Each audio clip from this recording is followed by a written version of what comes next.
Bismillahirrahmanirrahim. On the demand of Muskan, BSc second year Kanpur university,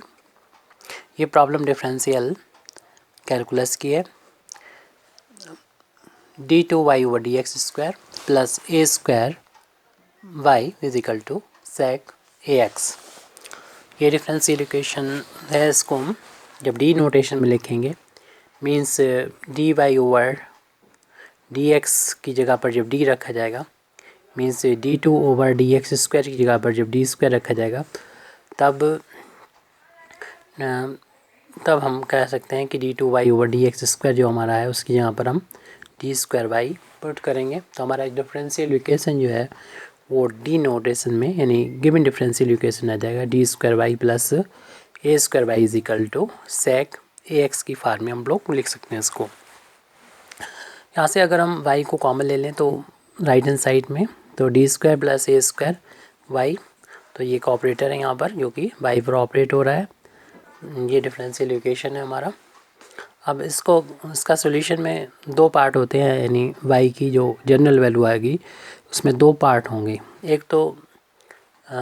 complementary function होगा और दूसरा होगा पर्टिकुलर इंटीग्रल। तो इन दोनों की वैल्यू को अलग अलग फाइंड किया जाता है। अगर कम्प्लीमेंट्री फंक्शन की वैल्यू को फाइंड करना चाहते हैं तो ये एक्सिलरी इक्वेशन से हमको मिलेगा। तो इसके लिए इस डिफरेंशियल इक्वेशन की हमें एक्सिलरी इक्वेशन लिखना होगी। दी एक्सिलरी इक्वेशन इस एक्सिलरी इक्वेशन हो जाएगी। निकालने का मेथड है y का जो भी इधर कोफिशिएंट आपको नज़र आ रहा है उसमें d की जगह पर m रख दिए, m में और बाकी सब चीज़ें वैसी इजिकल टू 0, d की जगह पर m।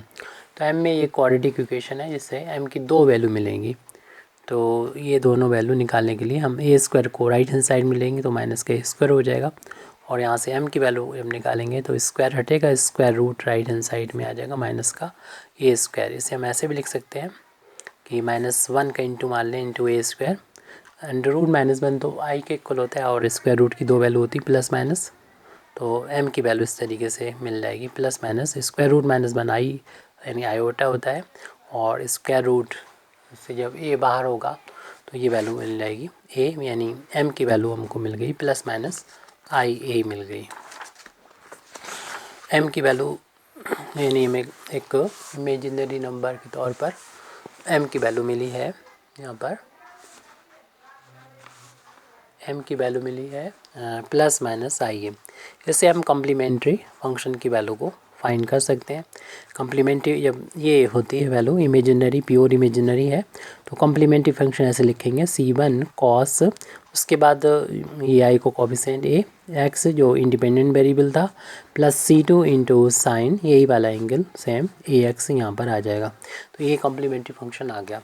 अब पर्टिकुलर इंटीग्रल वैल्यू अगर निकालना है पर्टिकुलर इंटीग्रल की, जो कि मैंने बताया y की जो हम लिखेंगे जनरल वैल्यू उसमें complementary function plus particular integral आता है। तो पर्टिकुलर इंटीग्रल की वैल्यू होती है 1/y का जो भी कोफिशिएंट था d² प्लस a² जो कोफिशिएंट जो हमारा गिवन डिफरेंशियल इक्वेशन को हमने लिखा था डी नोटेशन में, तो उसमें जो वैल्यू है यहाँ पर देख रहे हैं y का कोफिशिएंट d² प्लस a², ये तो यहाँ पर रहेगा अपान में d² प्लस a², वो हमने यहाँ पर लिख भी रखा हुआ है, देख लीजिए आप 1/d² प्लस का a²। और जो हम राइट हैंड साइड में है उसको हम यहाँ पर लिख देंगे। राइट हैंड साइड में देखें sec ax है और इसका हमें मालूम है कोई पर्टिकुलर फार्मूला sec ax का नहीं है, तो इसके लिए हम लोग जो जनरल फार्मूला है उसका यूज़ करेंगे। लेकिन जनरल फार्मूला जो है वो इस फॉर्म में है जैसे ऊपर लिखा हुआ हमने 1/d माइनस m q, यानी कोई भी फंक्शन हो यहाँ पर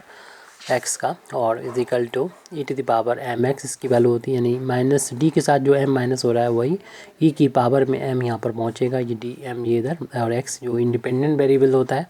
और फिर उसके बाद q जो यहाँ पर होता है वो इधर लिखेंगे और कोई वही फंक्शन जो भी हो और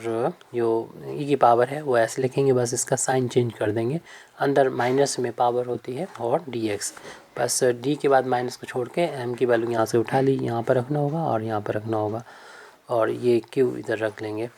तो हमारा ये क्यू की जगह पर सेक ए एक्स है और एम की जगह पर निकालने के लिए हमें देखना पड़ेगा कि हमारा ये लीनियर फैक्टर है डी माइनस एम है, जबकि यहाँ पर हम देख रहे हैं हमारा ये क्वाड्रेटिक लिखा हुआ है, क्वाड्रेटिक लिखा हुआ है, इसलिए हमें इसके फैक्टर करना पड़ेंगे। और ये फैक्टर जो होंगे यहाँ से पता चल रहा है ये रियल फैक्टर नहीं होंगे, इमेजिनरी फैक्टर होंगे। तो इसको देख के ही हम अपने फैक्टर यहाँ पर लिख सकते हैं। तो ये फैक्टर कैसे निकालेंगे, क्योंकि m की वैल्यू जो मिली है हमको, दो वैल्यू मिली है, एक तो प्लस का आई है और दूसरा है माइनस का आई ए। तो इसके फैक्टर कर भी सकते हैं, लेकिन हम चूँकि हमारे m की वैल्यू हमारे सामने है तो इसी को देख के हम यहाँ पर इसके फैक्टर लिख सकते हैं। लिखने का तरीका ये होता है, d माइनस कर देंगे वो वैल्यू जो आपकी ये है, जो भी वैल्यू है प्लस का है तो प्लस का आई ए लिख दिया। फिर d माइनस दूसरा जो वैल्यू है उसको यहाँ वेक्टर में ब्रैकेट में लिख देंगे, माइनस का आई ए है तो ये माइनस का आई ए, ये इसके फैक्टर हो गए। m की जितनी वैल्यू है इस तरीके से फैक्टर इसके हो गए यहाँ पर। और ब्रैकेट क्लोज सेक ए एक्स, जिसका हमें पर्टिकुलर इंटीग्रल हमें को फाइंड करना है। अब इस ब्रैकेट को ओपन कर लें ताकि हम जो बेकार के ब्रैकेट्स लगे हुए हैं उनसे छुटकारा मिले। तो d माइनस हो जाएगा जी आई ए, और ये माइनस माइनस का इंटू प्लस हो जाएगा, यानी डी प्लस आई। अब हम इसको पार्शियल फ्रैक्शन में बदलेंगे ताकि हमें ये लीनियर फैक्टर इस तरीके से एक एक अलग अलग मिल जाए, क्योंकि यहाँ पर अभी भी मल्टीप्लाई चल रहा है। तो अलग अलग करने के लिए देख रहे हैं कि ये दोनों लीनियर हैं, तो इस और इनमें आसानी से इनका डिफरेंस हम देख रहे हैं कितना है, क्योंकि ये प्लस वाला है इसको पहले लिख दें। अगर डिफरेंस देखना चाह रहे हैं, रफ पर हम ये काम कर रहे हैं डी माइनस आई ए, तो ये माइनस करेंगे तो ये कैंसिल, ये रफ का काम है। और ये प्लस का ये भी है, प्लस का ये भी हो गया, क्योंकि माइनस किया था नीचे वालों के साइन चेंज हो गए और ये 2 टाइम्स आई ए आ गया। इनका मतलब जो डिफरेंस है वो 2 आई ए है। अगर ये पार्शियल फ्रैक्शन के रिस्पेक्ट में देखें तो इन दोनों का जो डिफरेंस है वो 2 आई ए है, और इसको 1 अपान करके नीचे लिख देंगे जो इनका डिफरेंस होगा। और जो माइनस वाला है उसको हम पहले लिखते हैं, यानी टी माइनस आई है, भले ये इधर लिखा हो या इधर लिखा हो, लेकिन आप माइनस वाले को पहले लिखेंगे और बिटवीन साइन में माइनस लगाएंगे। जो डिफरेंस है वो 1 अपान करके यहाँ बाहर, और माइनस वाला पहले और प्लस वाले को बाद में लिखेंगे। ध्यान रहे कि ये पार्शियल फ्रैक्शन हम डायरेक्ट कर रहे हैं। आप चाहे अपने मेथड जो होता है ए अपान दिस और B upon plus B upon this करके भी निकाल सकते हैं, और लॉन्ग मेथड्स निकालें। हम शॉर्टकट मेथड से इसके पार्शियल फ्रैक्शन डायरेक्ट लिख दे रहे हैं, ऐसा आप कर सकते हैं। जबकि इसका डिफरेंस जितना पता चल रहा हो यहाँ पर और ये लीनियर में लिखे हो तब आराम से जो माइनस वाला है पहले और प्लस वाले को बाद में लिख देंगे। यहाँ पर जो कि आई है और इमेजिनरी नंबर या कॉम्प्लेक्स नंबर में छोटा बड़ा कुछ नहीं होता है, इसलिए वो नहीं बोल रहे हैं। यानी जो छोटा वाला नंबर है उससे पहले और बड़े वाले नंबर को बाद में, यानी कि कॉम्प्लेक्स में छोटा बड़ा कुछ नहीं होता है, इमेजिनरी में भी नहीं होता है। अब ये पार्शियल फ्रैक्शन हमने कर लिया। अब इसको जब ऑपरेट करेंगे सेक पर तो 1/2 आई ए तो बाहर लिखा रहने दें, इससे को अंदर ले आए सेक को, तो D minus I a into sec A x है ये, और -1/d plus I a into यहाँ पर हो जाएगा सेक ए एक्स। तो अब इसमें से किसी एक की वैल्यू अगर हम फाइंड कर लेते हैं तो दूसरे की वैल्यू आ जाएगी, तो हम इस पहले वाली की वैल्यू निकाल लेंगे और फिर हम इक्वेशन जो है, इससे पहले तो हमने कोई इक्वेशन डाल नहीं रखी, ज़रूरत भी नहीं थी, इसको इक्वेशन नंबर 1 डाल के छोड़ देते हैं और इसकी वैल्यू निकाल लेंगे और सिमिलरली फिर इसी की वैल्यू को फाइंड कर लेंगे, या आप दोबारा से मेहनत करके निकाल सकते हैं। डी माइनस आई ए और ये सेक ऑफ ए एक्स, इसका हमें वैल्यू को फाइंड करना पड़ेगा। कैसे करें, तो जैसे कि हम ऊपर फार्मूला बता चुके हैं कि 1/d minus M Q equal to E to the power M X Q E to the power minus M X D X. इस फार्मूले का यूज़ करना था, और m की जगह पर हम देख रहे हैं कि यहाँ पर आई ए है यहाँ पर, तो आई ए, तो उस फार्मूले का जब यूज़ करेंगे तो ई टू द पावर m की जगह पर m होता है, एम एक्स होता है, तो m की जगह पर आई है इंटू एक्स, फिर q की जगह पर हम देख रहे हैं कि सेक ए एक्स है, इंटू में फिर दोबारा से ई टू द पावर माइनस का हो जाएगा, जो भी यहाँ पर पावर लिखी है आई ए एक्स इंटू डी एक्स। बस इस इंटीग्रल को सॉल्व कर देंगे तो इस की वैल्यू आपको मिल जाएगी। तो इस इंटीग्रल को ही सॉल्व करना है मेन, ई की पावर ए एक्स सेक ए एक्स ऐसे लिखा रहने दें। यहाँ पर यूलर फार्मूला लगा दें। यूलर फार्मूला हम लोग जानते हैं, ये होता है e I Z is equal to cos Z plus I sine Z होता है। लेकिन यहाँ पर चूँकि माइनस का है, यहाँ पर माइनस है आई, तो e आई जेड के लिए भी यूलर फार्मूला होता है, बस साइन चेंज हो जाएगा आई का, यानी कॉस जेड माइनस आई साइन जेड, यानी कंजुगेट प्रॉपर्टी का यहाँ पर यूज़ करते हुए इस फार्मूले को जब हम यहाँ पर अप्लाई करेंगे तो वैल्यू हो जाएगी कॉस आई का कोफिशेंट है यहाँ पर ए एक्स और माइनस का हो जाए, क्योंकि ये वाला साइन है और इस फार्मूले को हम यूज़ कर रहे हैं, तो माइनस आई इंटू साइन ए एक्स हो जाएगा। अब ये करें कि ये सेक को हम कॉस की फार्म में लिख दें और ये वैल्यू जो चल रही है अगले पेज पर हम लोग देख रहे हैं कि ये value 1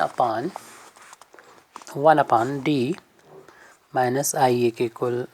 D minus I a into sec A x की वैल्यू को फाइंड कर रहे हैं। तो ये वैल्यू है e⁻ आई ए एक्स और सेक को हमने जैसा कि बोला था कि 1 सेक की वैल्यू होती है 1 कॉस होती है, तो कॉस ए एक्स कर देंगे, cos A X minus I into sine A x D x, इसको अंदर ऑपरेट कर देंगे तो e⁻ आई ए एक्स और इसको जब अंदर ले जाएंगे तो cos A x upon cos A x हो जाएगा माइनस आई इंटू साइन ए एक्स अपान में कॉस ए एक्स कर लेंगे। ये पूरी वैल्यू कैंसिल हो गई 1 टाइम्स, तो हम लिख सकते हैं इसको e⁻ आई ए एक्स और ये 1 हो जाएगा माइनस आई और साइन अपान कॉस की वैल्यू हम लोग जानते हैं 10 के बराबर होगी, एंगल ए एक्स है डी एक्स, इसको अलग अलग टर्म बाई टर्म इंटीग्रेशन कर देंगे कि बार ए एक्स 1 का इंटीग्रेट करेंगे एक्स के रिस्पेक्ट में और जब इसका इंटीग्रेशन करने जाएंगे तो आई इंटू में है कांस्टेंट है बाहर ले लेंगे, ओनली 10 का इंटीग्रेशन हमें करना पड़ेगा ए एक्स का, और हम लोग जानते हैं 1 का इंटीग्रेशन एक्स के रिस्पेक्ट में तो एक्स के ही इक्वल होता है, तो यहाँ पर एक्स कर देंगे और यहाँ पर 10 का इंटीग्रेशन आपको मालूम है कि अगर कॉस की फार्म में लिखेंगे तो इसकी वैल्यू होती है माइनस के लॉग ऑफ कॉस, जो भी एंगल है यहाँ पर ए एक्स, वो अगर साइन के सेक की फार्म में लिखते हैं तो प्लस का होता है लॉग सेक एक्स, तो जैसा भी लिखना चाहें यहाँ पर, और बस ध्यान रहे कि एक्स का जो कोफिशिएंट है ए उससे में डिवाइड करना पड़ेगा, इंटीग्रेशन कर रहे हैं इसलिए, और ये माइनस माइनस प्लस हो जाएगा तो ये value e⁻ i a into x और प्लस का i log of cos A x upon a आ गई वैल्यू। ये हमारा जो वैल्यू आई है 1 अपान डी माइनस आई ए और सेक ए एक्स की वैल्यू आई है। जैसे कि हम लोग इक्वेशन नंबर 1 को देख रहे हैं, उसमें हमें दूसरी टर्म की वैल्यू और निकालना है यानी डी प्लस आई ए, तो उसमें जो बदलाव नज़र आ रहा है, जो चेंज नज़र आ रहा है ओनली साइन का है, यानी वो भी आई के साइन का है, वो माइनस था यहाँ प्लस हो गया। तो इस वैल्यू को हम कंजुगेट प्रॉपर्टी से भी निकाल सकते हैं या फिर आप जिस तरीके से इसको सॉल्व किया उसी तरीके से आप सॉल्व कर सकते हैं या सिमिलरली कर सकते हैं, जैसे कि हम कर रहे हैं वैसे ही कर दिए। बस आई जहाँ जहाँ पर मिले उसके साइन को चेंज कर दें, जहाँ पर भी उसके साइन मिलेगा वहाँ पर उसके साइन को आप प्लस हो तो माइनस कर देंगे, और माइनस होगा तो प्लस कर देंगे। तो एक्स माइनस ये प्लस है तो माइनस का यहाँ पर कर दिया आई अपान ये log of cos A x और अपान में ये है, तो ये दोनों वैल्यू हमारे पास हैं। इन सारी वैल्यूज़ को उठा के ये हमने कॉन्जुगेट प्रॉपर्टी से लिख दिया, यानी तो यहाँ पर लिख सकते हैं बाई कंजुगेट प्रॉपर्टी या रिप्लेस आई बाई माइनस आई, ऐसे भी कह सकते हैं बाई कंजुगेट प्रॉपर्टी के बेस पर हमने यहाँ पर इसकी वैल्यू को फाइंड किया। अब ये दोनों वैल्यू हमारे पास हैं, इन दोनों वैल्यूज़ का इक्वेशन नंबर 1 में यूज़ करेंगे, यानी इक्वेशन नंबर 1 में ये वैल्यू सारी पुट करेंगे तो पर्टिकुलर इंटीग्रल की वैल्यू आ जाएगी 1 अपान 2 आई ए, और ये वैल्यू हमने निकाली थी इक्वेशन यहाँ पर ऊपर है न्यूमरेटर में है, जो ये वैल्यू है इक्वेशन नंबर 1 में, ये वैल्यू हमने ऊपर निकाली हुई है, ये वैल्यू यहाँ पर नोट कर देंगे। तो आई की e⁻ आई ए है और bracket x plus i of log of cos A x upon a है ब्रैकेट क्लोज, उसके बाद माइनस का साइन था और फिर उसकी ये वाली वैल्यू जो कि हमने यहाँ पर निकाल के रखी है दिखाई है e⁻ आई ए और ब्रैकेट में X minus I of log of cos A x whole upon A bracket close कर दें। अब इसको सॉल्व थोड़ा कर लेते हैं। तो 1/2 ऐसे लिखा रहने दें बाहर, और इस ब्रैकेट खोलेंगे और e की पावर आई का दोनों टर्म्स में इंटू होगा, तो x into E to the power I a हो गया। और आई ए यहाँ पर x और चल रहा था, देखिए यहाँ पर थोड़ा सा करेक्शन हो रहा है, जहाँ पर हम लोग ये वैल्यू पहले निकाल रहे हैं। तो इसमें e की पावर आई ए x चल रहा था, तो लगातार e की पावर आई x था, यहाँ पर छूट गया तो उसे सुधार कर लें, यहाँ से x लिखना शुरू कर दें। e की पावर x यहाँ पर रहेगा, तो x यहाँ पर लिखना चाहिए था हमको, ये बहुत बड़ी मिस्टेक है हमारी। तो यहाँ पर x रहेगा, ये वैल्यू x नोट कर लीजिए, करेक्शन को सुधार कर लीजिए। तो इसका इंटू जब इसमें गया तो ये इतना मिला हमको, और इसका इंटू यहाँ करेंगे तो मिलेगा plus i into E to the power I A x into log of cos A x upon a, ये अपान में यहाँ पर लिख देते छोटा सा, इस ब्रैकेट को ओपन करेंगे, इसका इंटू इसमें होगा तो minus X into E to the power minus I A X, minus minus ये प्लस बना देगा, और आई पहले लिख दें, फिर इसका इंटू करें ई की power minus I A x into log of cos A x whole upon a, यहाँ पर लिख देते हैं। अब देखें जिस एक्स वाला हो रहा और आई वाला आ रहा है, तो एक्स को कॉमन ले लेंगे, तो 1/2 आई ए, और इसमें हमने एक्स को इन दोनों टर्म्स में से कॉमन ले लिया, तो एक्स कॉमन लिया तो हमारे पास ई की पावर आई ए एक्स मिला, और माइनस का मिला ये वाला टर्म ई की पावर माइनस आई ए एक्स, और इन दोनों टर्म में भी हमें कुछ कॉमन मिल रहा है, एक तो प्लस है दोनों में आई, और अपान में ए भी कॉमन है, और साथ साथ लॉग कॉस ए एक्स भी कॉमन है, इसे हम बाद में लिख देंगे। तो इससे इतना बच रहा फर्स्ट वाले टर्म में आई ए एक्स, और प्लस सेकंड टर्म में ये ई की पावर माइनस आई ए एक्स, इतना बच रहा है। हमने इनटू में लिया है log of cos A x को कॉमन दे रखा है, तो ये जो 1/2 आई ए को यहीं रखें, और 2i को अंदर ले जाएं, इसके नीचे ले जाएं और इसके नीचे, ताकि ये फार्मूले बन जाएं। तो पी की वैल्यू चल रही है, ये पी की वैल्यू चल रही है 1/a बाहर रखते हुए, और 2i को अंदर जब ले जाएंगे, 2i को अंदर ले जाएंगे तो x into E to the power I A X था, और माइनस ई की पावर माइनस आई ए एक्स था, होल अपान 2i था, लिख दिया। और फिर इसके बाद में हमारे पास था प्लस का आई, और हम 2i को अंदर ले जा रहे थे, और पहले से ए से मल्टीप्लाई अपान में चल रहा था वो भी लिख लें, और ब्रैकेट है उसमें e to the power I A x और plus E to the power minus a i x, minus का ए आई एक्स, और इनटू में चल रहा था log of cos A x, उसको भी लिख दें कॉस ए एक्स, और ब्रैकेट क्लोज कर दें। आई से ये कैंसिल हो जाएगा, और ये फार्मूला बन जाता है। हम लोग जानते हैं कि साइन जेड का एक्स वैल्यू होती है ई की power I Z minus E की power minus I z upon 2i, ये होता है। और कॉस जेड की वैल्यू होती है ई की पावर आई जेड प्लस ई की power minus I z upon में 2, ये होता है। तो देख रहे हैं कि ये पूरा फार्मूला है, बस जेड की जगह पर यहाँ पर आपको नज़र आ रहा होगा ए जेड आ रहा होगा, तो यहाँ पर ए जेड आ जाएगा साइन वाले फार्मूले में। पर्टिकुलर इंटीग्रल की वैल्यू इन फार्मूलों को यूज़ करते हुए जाएगी, x into sine of A x हो जाएगा जेड की जगह पर, और प्लस इसमें अभी हमें एक काम करना बाकी रह गया था, क्योंकि हम 2 को अंदर नहीं लिख पाए थे, तो इस 2 को इसके साथ में जब लिखेंगे तभी तो बनेगा ये वाला फार्मूला, ई की पावर आई ए एक्स और plus E to the power minus I A X, तो जेड के यहाँ पर ए एक्स इसमें भी है, और ये कॉस का फार्मूला बन जाएगा। इनटू में चल रहा है log of cos A X,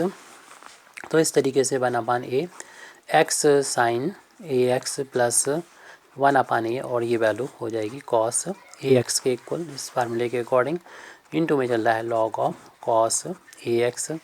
तो लॉग ऑफ कॉस तो लिखा ही नहीं, कॉस ए एक्स, तो ये पर्टिकुलर इंटीग्रल की वैल्यू यहाँ पर आ गई है। तो ये पर्टिकुलर इंटीग्रल की वैल्यू मैंने फाइंड कर ली यहाँ पर, और सी एफ की वैल्यू पहले आ चुकी है, तो हम लिख सकते हैं hence the general solution of the given equation is y is equal to क्या होता है, complementary function plus particular integral. तो कम्प्लीमेंट्री फंक्शन पीछे से देख के हम लोग लिखेंगे, तो c1 cos ax plus c2 sin ax, ये तो कम्प्लीमेंट्री फंक्शन की वैल्यू है। पर्टिकुलर इंटीग्रल की वैल्यू अभी निकाली, उसको भी यहाँ पर नोट कर दें। तो 1/a बड़ा सा ब्रैकेट है, x sin ax बड़ा छोटा कोई ब्रैकेट लगा लें, कोई फ़र्क नहीं पड़ता, प्लस 1/a फिर दोबारा से आ गया ये, और cos of ax into log of cos of ax, bracket close कर दें, चाहे तो 1/a के अंदर इंटू कर दें, और इतना हमारा ये सोल्यूशन आ चुका है। Thank you very much indeed for listening me. वाखिर दावाना अल्हम्दुलिल्लाहि रब्बिल आलमीन।